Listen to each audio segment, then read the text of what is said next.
फर्ज करें हमारे पास एक अदद ईंट है और एक किसी चिड़िया का पर, और हम दोनों को एक साथ नीचे गिराएं तो कौन सी चीज़ पहले ज़मीन से जाकर टकराएगी? जाहिर है आपका जवाब भी होगा ईंट। पर यही तजुर्बा अगर हम चांद पर करें तो क्या होगा? क्या वहाँ भी ऐसा ही होगा? जी नहीं, क्योंकि चांद पे हवा या एयर फ्रिक्शन की कुवत नहीं है, और ईंट हो या चिड़िया का पर, दोनों को चांद एक ही कुवत से अपनी तरफ खींचेगा, और वो है उसकी चांद की कशिश सकल की कुवत या फोर्स ऑफ ग्रेविटी। सो पहले चांद और ईंट के दरमियान कशिश सकल की कुवत पता कर लेते हैं। सो उसके लिए हम कशिश सकल की कुवत का फॉर्मूला हम लिख लेते हैं, जो कि बराबर होगा Fg यानी कि force of gravity is equal to G mm यानी कि मास ऑफ मून और mb यानी कि mass of brick divided by r square.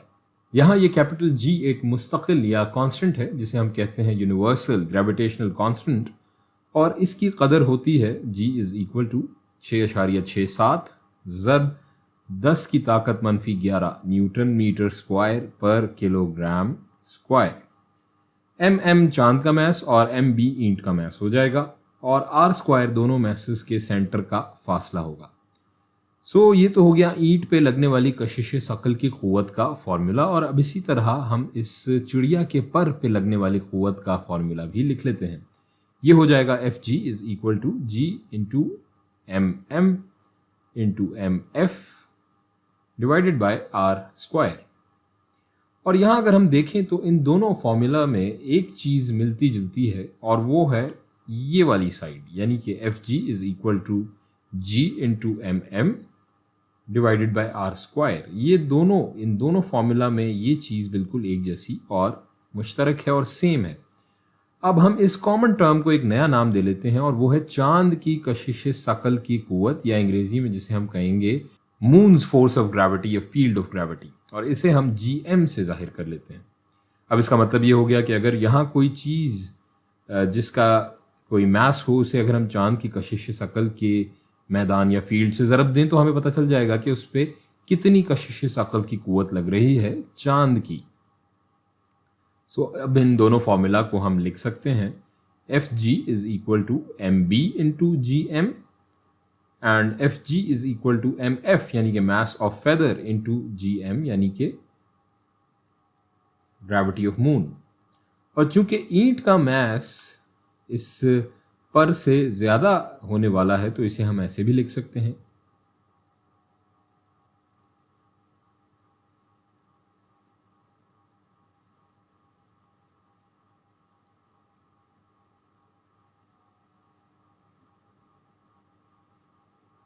अब एक काम हम यहाँ ये करते हैं कि हम ईंट और इस चिड़िया के पर, इन दोनों की एक्सेलरेशन मालूम कर लेते हैं।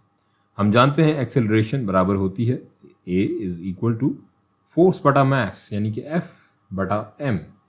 सो पहले हम ईंट की एक्सेलरेशन मालूम कर लेते हैं, और हम चूँकि Fg की कदर निकाल चुके हैं सो हम इसे ऐसे लिख सकते हैं AB बराबर हो जाएगा, ये F बराबर है mb into Gm divided by इसका मास बराबर है ब्रिक का mb, और यहाँ ये mb और mb दोनों कट जाएंगे, और ईंट की एक्सेलरेशन बराबर हो जाएगी Gm यानी कि ग्रेविटी ऑफ मून के। इसी तरह से इस चिड़िया के पर की एक्सेलरेशन हम मालूम कर लेते हैं। AF बराबर हो जाएगा, यहाँ ये फोर्स बराबर होगी mf into Gm divided by ये मास बराबर होगा mf, यहाँ mf और mf इसी तरह कट जाएंगे, और हमारी ये एक्सेलरेशन यानी कि इस फेदर की एक्सेलरेशन AF बराबर हो जाएगी Gm के। यानी कि अब हम देख सकते हैं कि ईंट और इस चिड़िया के पर की एक्सेलरेशन बराबर होगी चांद पे, और दोनों की इब्तदाई रफ्तार ही बराबर होगी, क्योंकि दोनों को रेस्ट की पोजीशन से छोड़ा जा रहा है, और दोनों को एक ही फासला तय करना है तो वो भी बराबर होगा। यानी कि दोनों के दरमियान तीन मुतगय्यर, या अंग्रेजी में जिन्हें हम कहेंगे तीन वेरिएबल्स, बिल्कुल एक जैसे हैं और कॉमन हैं और बराबर हैं। सो इनकी इस मोशन यानी हरकत के बाकी वेरिएबल्स भी बराबर होंगे।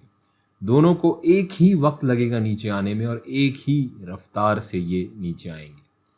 यानी इसका मतलब हमारे पास कोई भी भारी से भारी चीज़ हो, उसे चांद पर किसी हल्की चीज़ गिरने जितना ही वक्त लगेगा, और इस वक्त का ताल्लुक उस चीज़ के या उन अशिया के मैथ से बिल्कुल नहीं होगा।